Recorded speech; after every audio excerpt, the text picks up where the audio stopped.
पश्चिम बंगाल में भाजपा की ऐतिहासिक जीत पर वाराणसी में जश्न।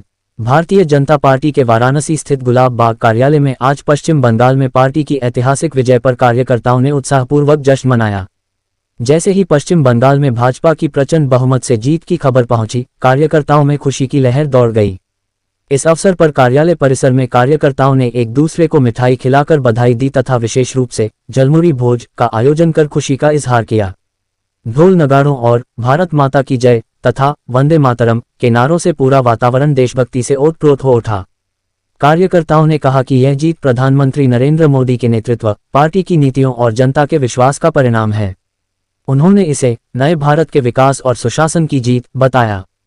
इस मौके पर पार्टी पदाधिकारियों ने कहा कि पश्चिम बंगाल की जनता ने परिवर्तन के पक्ष में मतदान कर भाजपा को ऐतिहासिक जनादेश दिया है, जो राज्य के विकास की नई दिशा तय करेगा। कार्यक्रम में बड़ी संख्या में कार्यकर्ता एवं पदाधिकारी उपस्थित रहे और सभी ने मिलकर इस जीत को उत्सव के रूप में मनाया। ये आज जो बंगाल की ऐतिहासिक जीत हुई है, ये बंगाल की आधी शक्ति माताएं बहनें हमारी जो है उनका और बंगाल के एक एक जनता की का बहुत बड़ा श्रेय है। जो आदरणीय प्रधानमंत्री, यशस्वी प्रधानमंत्री, हमारे काशी के सांसद आदरणीय नरेंद्र मोदी जी के नेतृत्व में बंगाल में ऐतिहासिक प्रचंड जीत हुआ है। और ये जीत वहाँ के टीएमसी के द्वारा, ममता बनर्जी सरकार के द्वारा, टीएमसी के गुंडों के द्वारा जो वहाँ आए दिन हत्या, लूट, डकैती और माताओं बहनों का जीना दुश्वार कर दिए थे, उसके खिलाफ वहाँ की जनता ने ये प्रचंड बहुमत देकर, जनादेश देकर वहाँ भारतीय जनता पार्टी का सरकार बनाने का काम किया है। और वहाँ की जनता इतना त्रस्त हो चुकी थी ममता बनर्जी के सरकार से, इस वजह से वहाँ की जनता ने पूर्ण रूप से भारतीय जनता पार्टी का सरकार बनाने का काम किया है।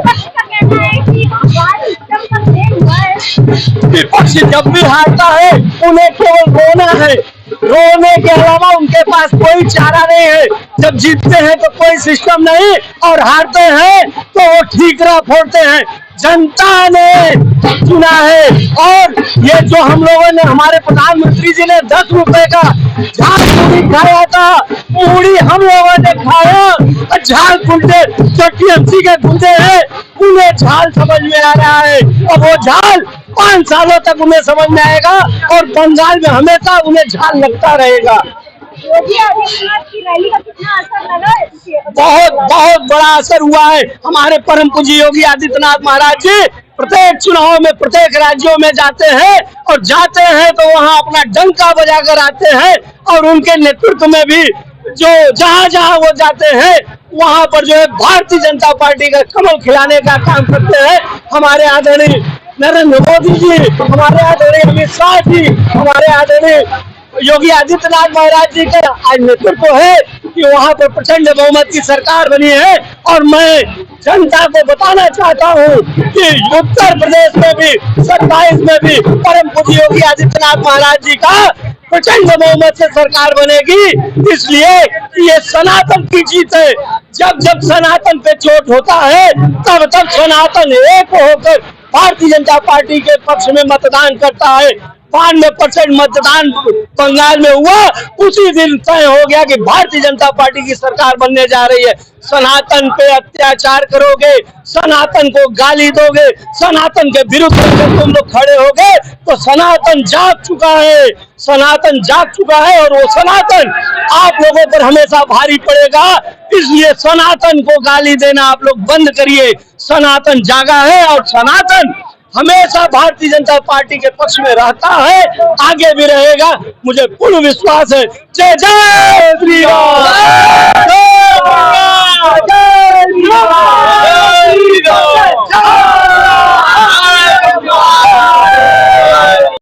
ले लीजिए। मैं विभो सिंह, संयोजक महानगर बेटी बचाओ भाजपा। प्रचंड जीत पश्चिम बंगाल में हुई है जी, वर्षों के बाद आई है सरकार। आजादी के बाद ये जो पहली जीत हम लोग को मिली है प्रचंड रूप से, ये हत्या करने वाली एक हत्यारिन जो थी उसको रावण राज्य का अंत हुआ है और राम राज्य वहाँ स्थापित हुआ है। ये सब दोनों कार्य हमारे माननीय मोदी जी, योगी जी, अमित शाह, सुनील बंसल, चारों लोग के प्रयास से हुआ है। और इतनी बड़ी जीत के लिए हम महिला शक्ति का भी आभार व्यक्त करते हैं, क्योंकि हमारे महिला शक्ति में भी इतना संगठित हम लोग हैं, क्योंकि हमारे मोदी जी हमेशा महिला के सम्मान की बात करते हैं, समानता की बात करते हैं, स्वाभिमान की बात करते हैं। और जो ये महिला आरक्षण बिल था जो पास नहीं करने दिया गया, उसका भी हमको लगता है असर कहीं ना कहीं है, क्योंकि आधी आबादी पूरा जोर शोर लगा दी थी मोदी जी को लाने के लिए कि वहाँ पर राम राज्य स्थापित हो और कमल खिले और भाजपा की विजय हो। बंगाल में बीजेपी का साम्राज्य स्थापित हो गया है। अब नारी शक्ति की जो बात करें, जो बिल है, वो क्या आगे हो पाएगा? क्या बिल्कुल, हमारे मोदी जी जब तक हैं हमको एकदम यकीन है और वो इस बिल को लाकर पास करेंगे, क्योंकि वो हमेशा महिला के अधिकारों की बात करते आए हैं। और जहाँ भी महिलाओं के सम्मान की बात है तो मोदी जी जहाँ भी पुरुष है वो हमेशा महिला पुरुष की समानता की ही बात करते हैं। तो एक दिन वो इस बिल को जब शुरू किए हैं तो उसका अंत भी मोदी जी जरूर करेंगे। मेरा नाम सारिका गुप्ता है, महिला मोर्चा अध्यक्ष हूँ भाजपा से। क्या कहेंगी? जी, आज हमारे मोदी जी और योगी जी ने कमाल कर दिया और बंगाल में कमल खिला दिया। इसके लिए, इस ऐतिहासिक जीत के लिए मैं सभी काशी वासियों की तरफ से अपने प्रधानमंत्री जी, अपने मुख्यमंत्री जी को बहुत बहुत धन्यवाद देती हूँ। और इस जीत के लिए हम लोग बहुत ही हर्षोल्लास के साथ, खुशी के साथ, ढोल नगाड़े के साथ यहाँ पे उत्सव मना रहे हैं। महिला सशक्तिकरण की बात की जाए तो वहाँ पे महिला काफी निकल के इस बार वोट डालने आई है, तो महिलाएं निकलती नहीं। जी, अभी जो ममता दीदी का खौफ था पूरे बंगाल में महिलाओं के लिए, महिलाएं डर डर के जीती थी, घर से बाहर नहीं निकलती थी, हमेशा रोती भी लगती रहती थी, बच्चे डरते थे। वो डर का माहौल अब हमारे मोदी जी ने खत्म कर दिया।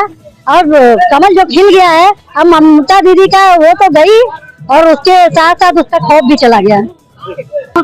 हर्षोल्लास के साथ अपने मोदी जी का स्वागत और अभिनंदन करते हैं। क्या नहीं ममता दीदी गई? अजय सिंह उज्जैन, अजय सिंह उज्जैन, पूर्व पार्षद। जिस तरह से प्रचंड बहुमत से जीत हुआ बंगाल में, एक इतिहास रचा है भाजपा ने, क्या कहेंगे? ऐसा है कि जनसंघ के